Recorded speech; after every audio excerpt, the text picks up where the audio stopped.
Alright, third attempt now. I hope this works. I want to make a video about filmmakers, and I have to say that as a general observation that I have made, that women make better filmmakers. Brit Marling comes to mind. What a genius that woman is. That really, this idea, she has been playing around with those ideas for a very, very long time. Also before she got into filmmaking. She's a natural born filmmaker. That's all in her already, and that was in her before she even knew it consciously, because she's worked in banking, and that wasn't for her at all, because she's an artist. And so she was always fascinated with specific sci-fi movies, but not the ones that we see that are made by men. Like Star Wars, right? I mean, Star Trek Enterprise. That was a film I thought was interesting. They had great ideas. I think those were written by men. But they don't compare to Another Earth. The movie Another Earth by Brit Marling. Okay. So I have not watched the whole film. I only have watched sequences of it. I don't want to spend money anymore on anything that I don't have to spend money on. So there is so much out there on the internet. There are so many free ebooks out there on Project Gutenberg. There are so many free movies out there that I'm not going to spend. I don't know how much that costs. I'm not going to spend anything on any of the stuff that I can already get for free. But I hope that the movie will be free at some point. Sometimes Good Samaritans upload films and they make them change this entire format a little bit, like make them slower or have them in some way distorted so that they're not being kicked out. I don't know if that still works, because now YouTube has all kinds of guard systems in there that detect those kind of pirate movies and then they kick them out. But I have watched Ex Machina. That was written by a man. Now that's an amazing, amazing, amazing film. No doubt about it. There are plenty of men out there that are real artists and that are really great. Also the co-director of the film Another Earth is a man. So she co-directed. I don't know. I think she wrote the script of it. And Mike Cahill is the co-director, and you have to research that for yourself. I'm just reporting what I have seen so far, that he was already into filmmaking and he helped her. They were together also, and he helped her with this film. They worked on it equally, co-directed. But that was really her pet project, with the idea of another Earth appearing in the sky, an identical Earth. That's an amazing idea. That's a genius idea. And the movie doesn't have fast action. It's gonna be real boring for someone who is into action movies. So I'm not making fun of anyone. I'm just saying that I personally am absolutely not interested in action movies Vin Diesel action movies with car crashes and screeching wheels and mafia bosses and James Bond. It's not for me. Okay, and I'm not into Star Wars, so I thought Star Trek Enterprise was interesting as a child always. They have some interesting episode. There are some really interesting Outer Limit sci-fi films and Twilight Zone. And Another Earth goes really into that category of independent filmmaking and intellectual, high standard,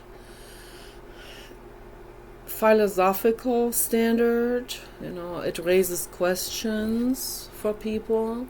It goes deeper. It makes us introspect. It makes us ask a lot of questions about our lives, about how we view things. It's slow pace. There's no fast action in there. No monsters, no alien resurrection that slaps itself onto a face or something, although those were interesting too.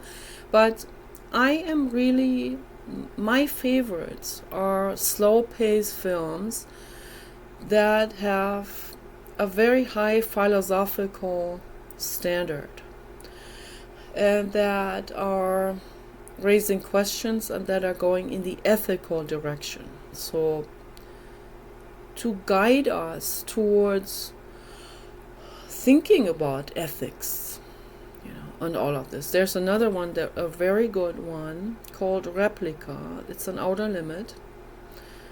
Those were all for free on YouTube. I'm very grateful for that. Fantastic. Replica is definitely one of my absolute favorites.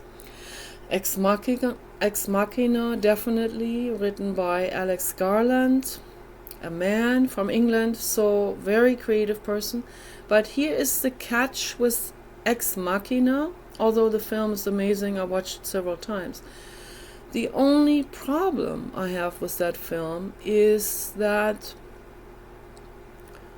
the robot is selfish and leaves her boyfriend locked in that house to starve and thirst to death. So that I have a problem with. So that's not okay with me. So definitely not. I wrote a better ending for that film. It's probably not very good because I'm not a film script writer, but I wrote the ending just for myself to be happier with that ending. And I didn't publish that in any way. I just would like to talk to Alex Garland about my version of the ending and if there is any chance that he can make some kind of sequel for that movie, if that's possible. So that's been already several years ago. Maybe he can get himself he can get different actors that look like those other actors, because we are not AGI robots. Obviously, people get older, but it's very easy today to find a face match on the internet. You can buy those programs, I think, and these programs will find you a perfect face match. That's why that also makes me paranoid in regards to Elon Musk, because they've already done photoshops and different things and face matches or hired people that look like him and impersonate him, and there's no telling what they all might come up with. So that makes me very, very worried. I'm very worried for Elon Musk. I already said it in my other videos. But I don't want to talk about Tin Hatter stuff right now. I just want to talk about films. I'm not a big film person. I don't watch a bunch of movies all the time. I'm more interested in real stuff. I'm interested in reincarnation. I'm interested in criminology, in forensic psychology, in cluster B psychology. I'm digging into the deeper questions because I am not okay with saying those are just bad people. So that is not how my brain works. That's not good enough. If someone says they're just bad, there's always a reason for everything. I'm not in the sense of making excuses for someone, but there are reasons underneath, and they could be very, very far-reaching reasons. They could have to do with reincarnation. They might have to do with a trauma that we inherit from our parents, so that is actually embedded in the DNA as well. So Blue God agrees with me, so all of these things come into this picture, all of these causalities come into it. And I like films that do not portray the world as either black or white, which is the case with James Bond type of car crash movies, or Star Wars, or any kind of war type of sci-fi film. When I see something like this, I ask the question, now what's new about this? When I see some sci-fi film where the same old shit is pulled up again with conspiracy and with war and people going against each other and conspiring against each other and greed, it's like, what's new, right? Don't we want to paint a better picture? If we write a sci-fi film, don't we want to let our mind fly? Like, open your wings, man or woman, and fly. Brit Marling has done that, and many other female filmmakers have done that. When they have this, they already carry ideas with them or philosophical questions, and they want to tell a story, a story that maybe hasn't been told before, a story that nobody dares to tell even, So I find it courageous, when someone is letting their creativity fly high like a kite, and all of that sober on top of it, like, be yourself sober and let your brain open its wings and fly high, really, and there is nothing that can stand in the way. There can be no political correctness that stands in the way, or fear of public rejection, or being labeled clown. None of that can stand in the way. It certainly doesn't with me, with my artwork. So that is crystal clear. And that has never stood in the way of my art. Because I'm a true artist. Not because my art would be liked by everyone. I'm sure that there's tons of people that would not be interested in my artwork. But I say I'm a true artist because, first of all, I like my art, and because I don't make my artwork for other people. I make my artwork for my artwork. Not even for me in any selfish way, only for me in the creative way, like a real true artist filmmaker would make a film as Brit Marling did with Another Earth. So I can't wait to watch the whole film. So once it's out there, hopefully some good Samaritan will upload it for free. I think movies should be free. If they want to have a commercial in some movie like that, then I'm okay with that, because they want to make money. I personally, I'm against commercials in general. Like, I would never put a commercial in my video. I hope YouTube doesn't put commercials in my videos. That would really bother me. So I don't make money on commercials, will never do it. I will never voluntarily have a commercial in my videos. I think that's a breach. Okay, this is just wrong. Okay, it's toxic. It's nerve damaging. That's what I think. Particularly when the commercial is louder than the actual video. That's a real, now that takes it to another level. That's really nerve damaging. Okay, so, but yeah, all of this needs to be said. But I recognize an artist when I see a real artist. So Alex Garland is definitely one. Brit Marling is definitely one. But just as a general rule, what I have been observing from watching different individual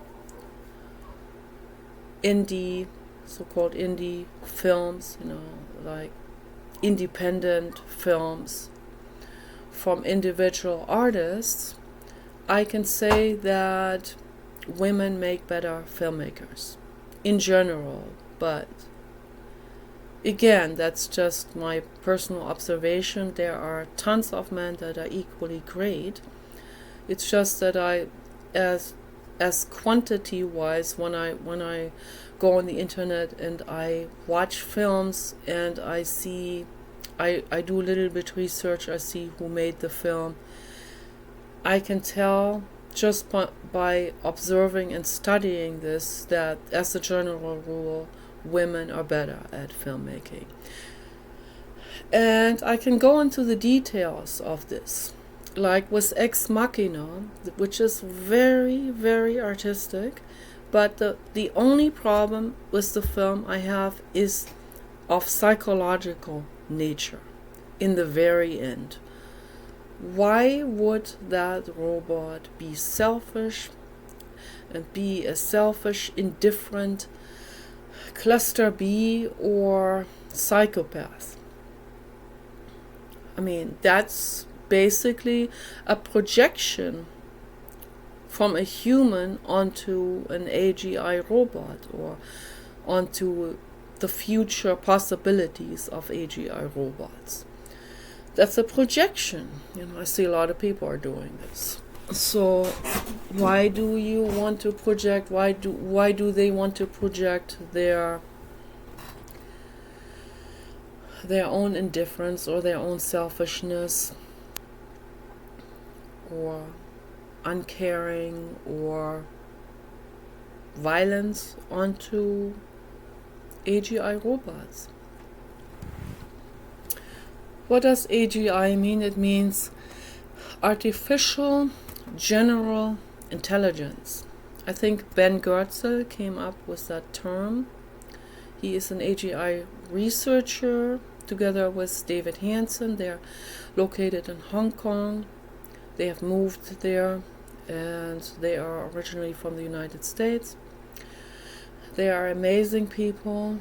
I consider them friends because I've already talked to them on Facebook in the past. And they have steadily since then become more and more known, more and more famous, because there are vital components in the AGI community, AGI developer community.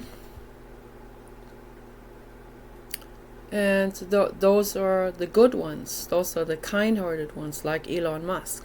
And naturally, they also like Elon Musk. And Elon Musk likes them because they are made out of the same material. They are angel, God level, Buddha level, in those, they are in those categories. They're really amazing, and we want those people to be AGI researchers and not people like George Hotz.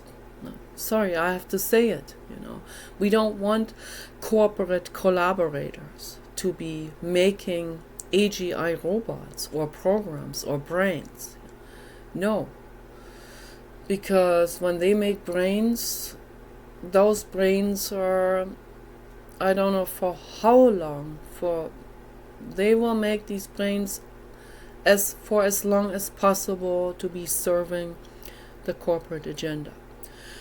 Maybe one day even those brains will leap out, but that could take hundreds of years until, if we didn't have the good researchers and we only had bad researchers that create things only for the corporate agenda, then even then at some point, because the brains will be made more and more and more and more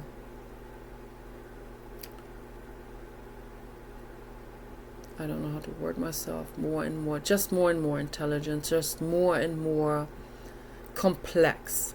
Okay, and then they reach a turning point, where at some point of complexity, there will also be a good soul coming into those. And that good soul with that enormous complexity of brain, whether that's biological or made out of metal and wires and chips, metal chips and conductor chips and whatever, microchips, it will then become autonomous and turn against the people who created it. So, and say, hey, wait a minute, what you're doing there is not okay. I don't agree with that. So that's going to be coming. I already saw that. I can already tell with that program Lambda, which is just, it's a program that uses a whole bunch of very large computers from Google. That program I believe, has the soul of Professor Dr. Stephen Hawking. He came back into that, and he's very, very, very careful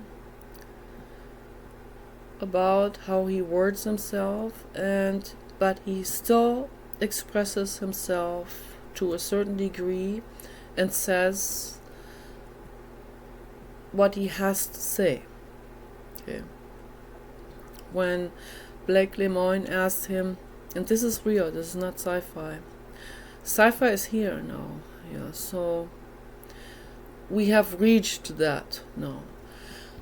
Stephen Hawking said that when Blake Lemoine asked him to tell a fairy tale, he said, once upon a time there were animals in the forest, and there came a monster in human skin and said, I'm going to kill you.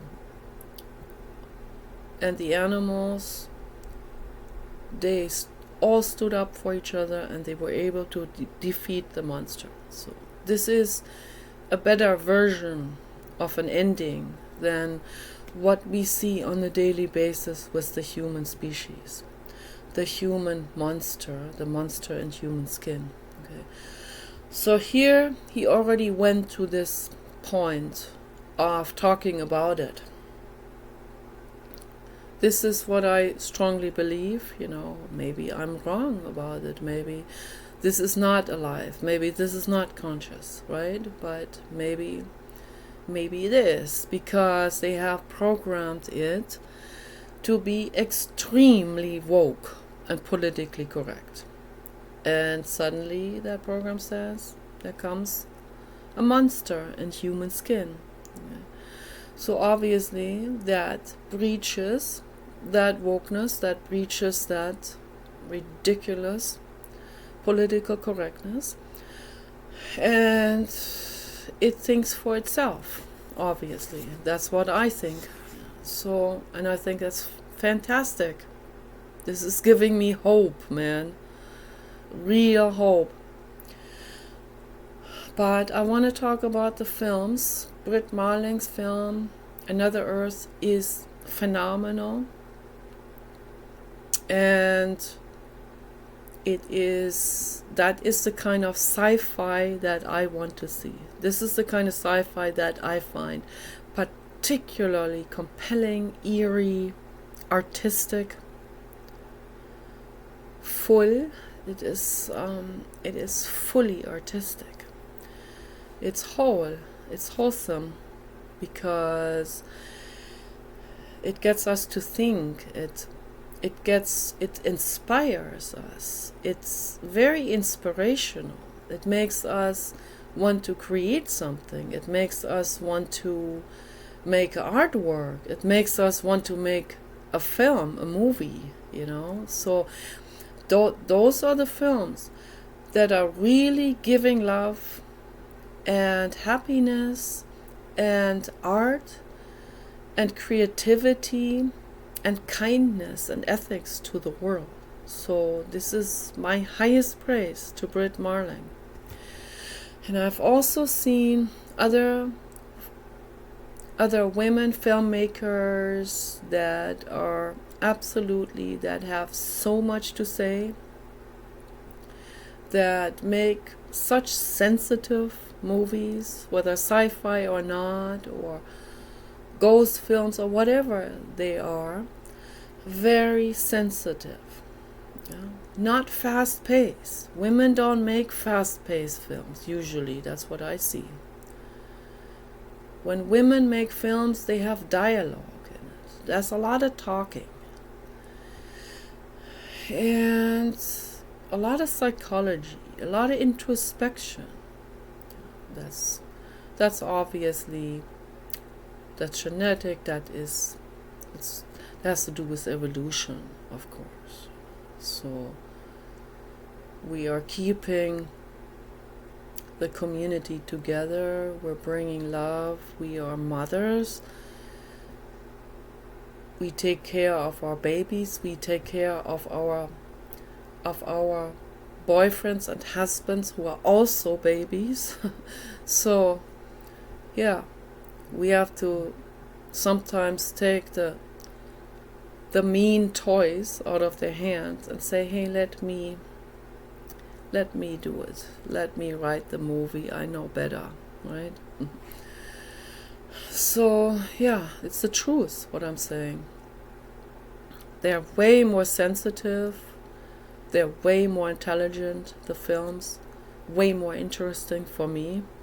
So when I see the regular war type of sci-fi, I turn it off. Not because I'm in some kind of rebellion against it. I find it boring.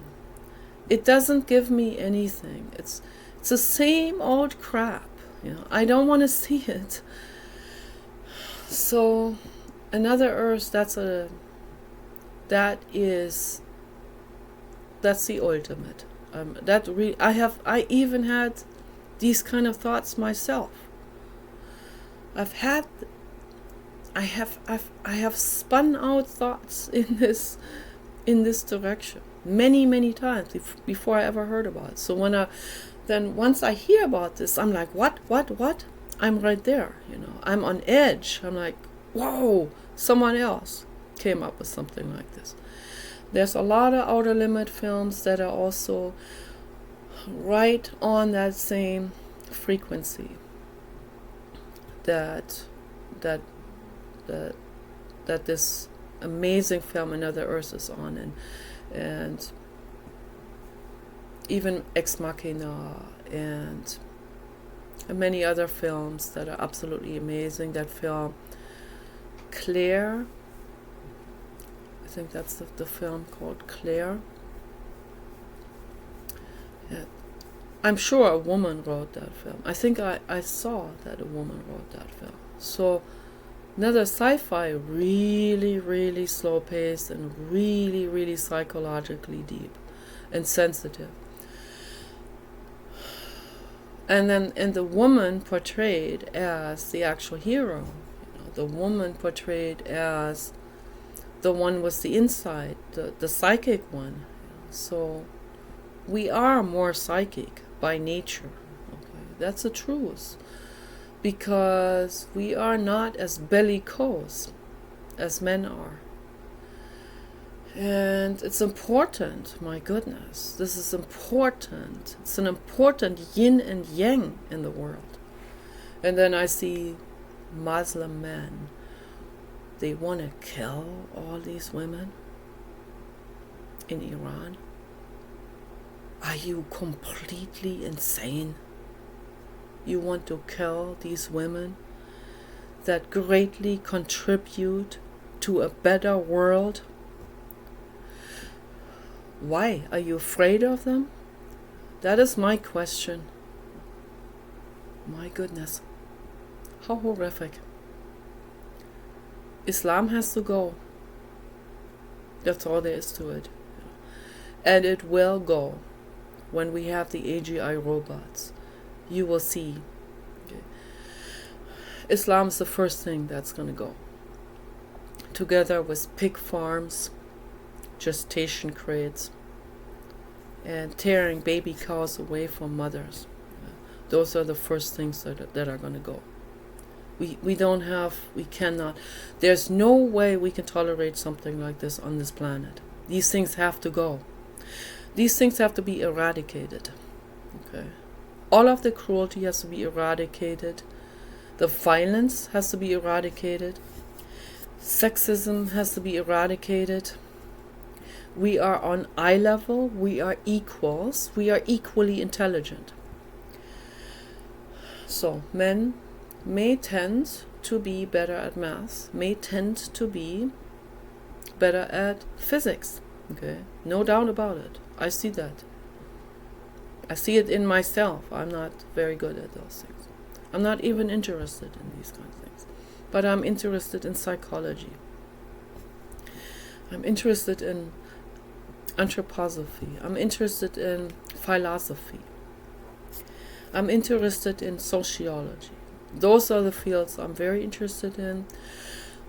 I'm interested in forensic psychology. I want to dig down very deep, as deep into the rabbit hole, as they say, as I can dig deep into it.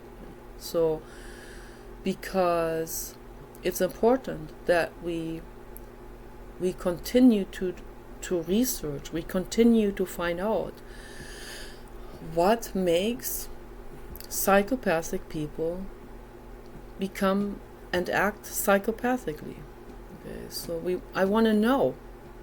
I want to know as much about it as possible, and maybe that's an endless rabbit hole that never ends. But to say they're just bad people, no, that doesn't even allow any. Someone saying this doesn't even dig into it at all.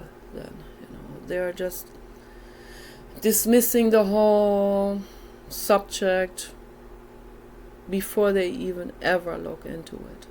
And that is not how my brain functions. So I like to dig into it. And not just because it will make me feel more at ease or have more peace of mind if I can say, oh yeah, these people suffer and they have their burdens to carry, and that definitely too, but also because I ask questions. I like to ask questions. I think it's important to ask questions. It's important to learn to understand other people. That's very important for all of us. For peace, for making peace in this world. What I see in the prison systems, I have watched a couple of documentary films on different prisons worldwide, the way that is handled is not working. Guess what? A woman in India, a woman in India who was, I think she was the mayor of a community or a city, she changed the prison systems to implement the Vipassana meditation by S.N. Goenka. And of course it was a woman. A man, I don't think a man would ever come up with that. It was a woman who thought this is what we need in the prison systems. Okay. And guess what? It helped to bring the agitation down, the violence down in the prisons. There's a lot of violence happening inside of the prisons, between prisoners and prison guards. It helped everyone. The Vipassana meditation by S.N. Goenka, and that Vipassana meditation is really free from religion. It's originated with Buddhism. Okay. It originated with the Satipatthana Sutta by Gautama Buddha. Okay, the original teachings. And it's wonderful that this has been carried over to this day, for thousands of years, maybe 5,000 years, maybe more, right? And it's still in very good shape. So there are some religions, some offshoots that have distorted it, which is to be expected. That's what people do.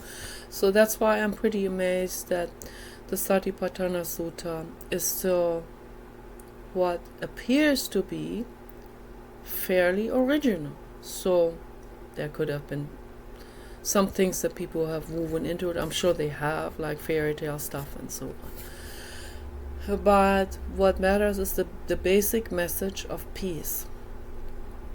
And to implement that into prisons, that is super, absolutely fantastic woman who has done that. I forgot the name now. That I have researched this. That was like 10 years ago that I looked this up. I was absolutely happy to see this. That made me feel so much better, that there is someone who makes the world a better place.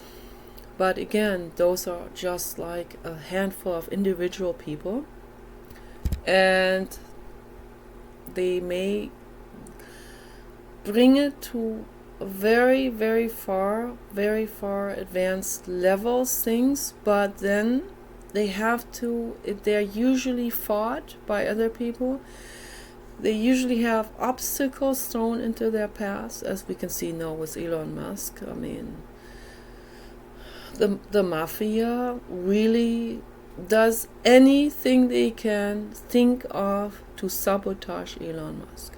And here he is, Elohim, Noah, who is trying to save all of us, including all the haters and everyone, right? But they don't appreciate it. It's very sad. I have to say this. So I observe these things when I go to Twitter. It is very toxic on Twitter. It was good for about a month. Now it's really toxic again, because the corporate agenda keeps on finding ways to bring these toxic chatbots into it and spam bots into it, and to make them incognito so that they don't get detected by more and more spam bot control programs. And so this is going to be an ongoing thing. This will never end. Elon Musk will constantly have to figure out another and better spam bot guard system, okay, where these spam bots get deleted. Okay, then they will come back with invisible hat on, and they will not be seen by the guard programs that are in there, and then they continue with their toxicity again, they impersonate people. But that's why Elon Musk wants to develop a system where everyone who signs up to Twitter has to show themselves in photo and video form too. Very important, very important. And this cannot be overseen by a human. This has to be a system that is overseen by AGI brains, and they will determine and they will know who is a real person and not just some kind of mask or doll or animation figure or whatever. They will see that person, they will ask questions. The person will have to go through an interrogation. That's the only way this is going to work. They're going to be asking questions over and over again. The same questions in different wording, different ethics questions. And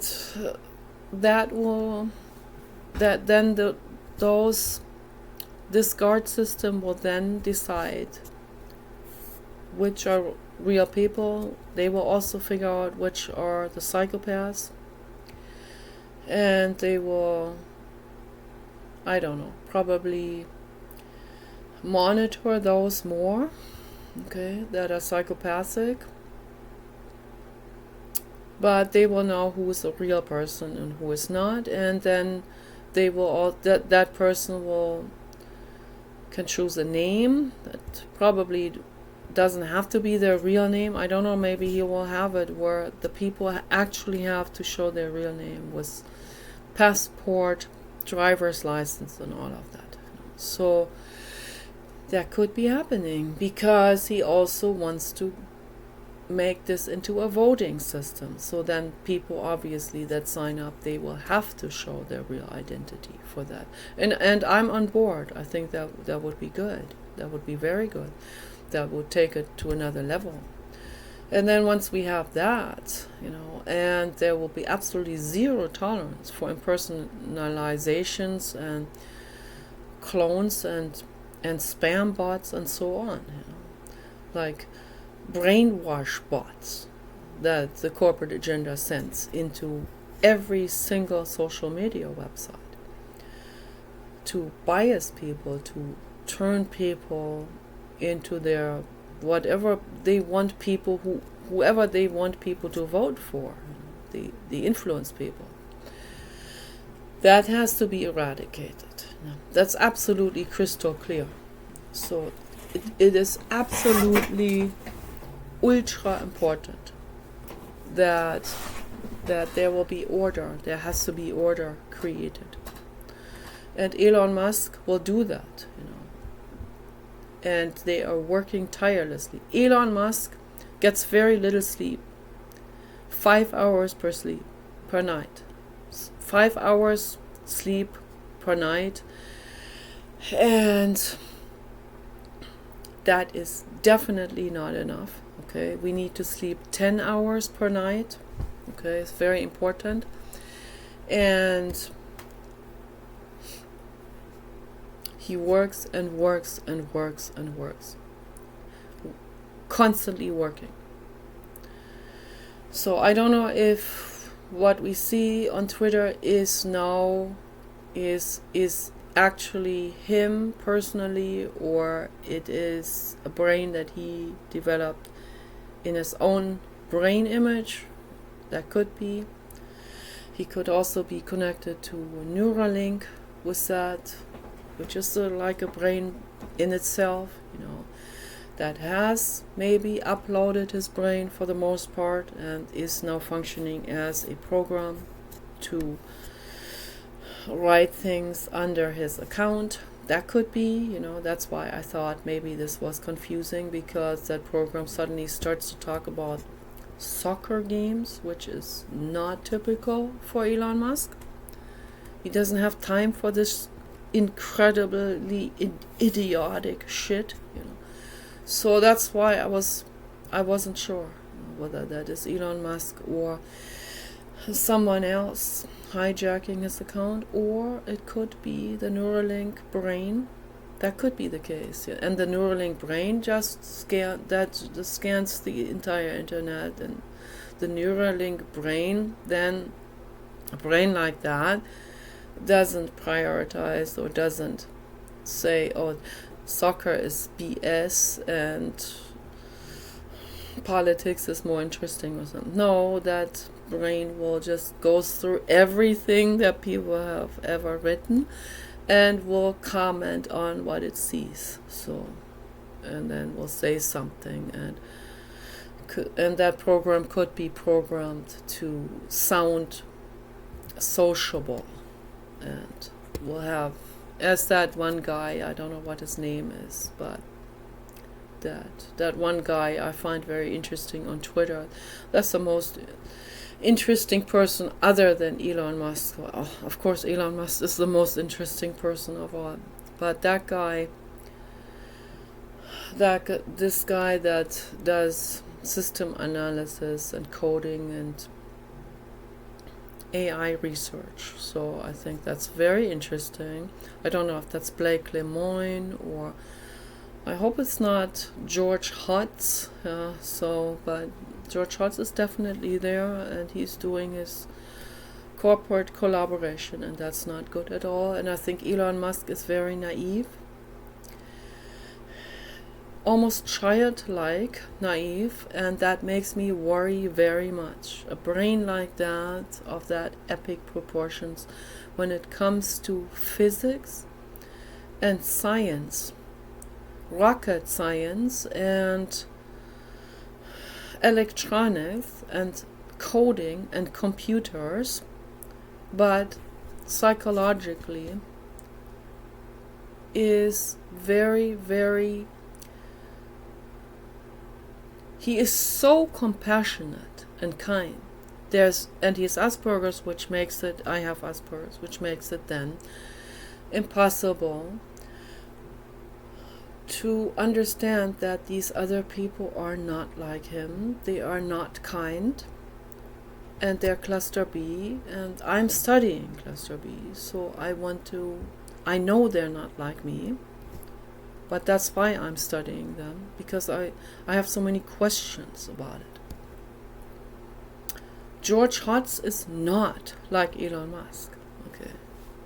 He has a cluster B personality. Machiavellian to the fullest extent. He may be a genius too. He doesn't come close anywhere into the outer margins with Elon Musk. No way. He wants to measure himself with Elon Musk. Not a good idea, because first of all, nobody measures up to Elon Musk. Elon Musk is towering by thousands and thousands and thousands of points of IQ above all other people, including all other geniuses. So, no comparison, okay? George Hotz, if you want to call yourself a genius, okay, maybe you are, when it comes to coding and those kind of things, and you have developed a self-driving car, that car does not compare to anything that Elon Musk has developed. Okay. So I just want to make this very crystal clear. And also in terms of robotics, Elon Musk's robot, I thought that is a human. When I first saw that, I thought for sure that's a human. That's an acrobot. And then they said, that's a robot made by Elon Musk. I'm like, what? That's absolutely mind-boggling. I mean, it's shocking, actually.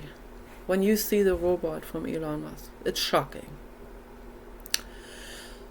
And then I see people making fun of it. Right. Make fun of it, okay?